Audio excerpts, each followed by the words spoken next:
oggi si avverte crisi nella capitale, stupenda, stupenda, GT3997, bianco, bidet, ma non è offensivo, è bianco, e il bidet di che colore è? È bianco, sì bravo con sta serie 1, mi ha dato un po' di spazio per fare video, sì bravo, no?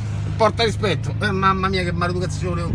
I giovani d'oggi sono proprio maleducati, oh. Quelli con la 7 abbiamo, mazza quanto è bella, guarda che culo, guarda che lavoro, guarda che lettone, fammelo un po' sentire come te breve, come spalanca. Fammelo sentire, devo andare a Valle Lunga oggi, però Scarone, ma chi sono andato alla matriarca? Quando Scarone chiede di andare alla matriarca non c'è passione, non ci sta a Valle Lunga, non ci sta Free, non ci sta niente. C'è la matriarca, c'è sta Scarone nazionale. Secondo te sto male, fammela sentire, dai!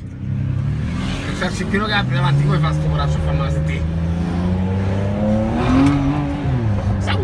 È bello il carattere di chi ama la passione irrazionale, di chi come noi! Tra due camere e cucina e prodotto italico o teutonico non ci pensa manco un attimo, tutti la fitta e si comprano il prodotto italico, bello per te, Snaus, sto senso del possesso della casa masticazzi, ciao bello, ciao collega, sei in grande, te stimo, siamo amici insieme però ci siamo colleghi di macchina.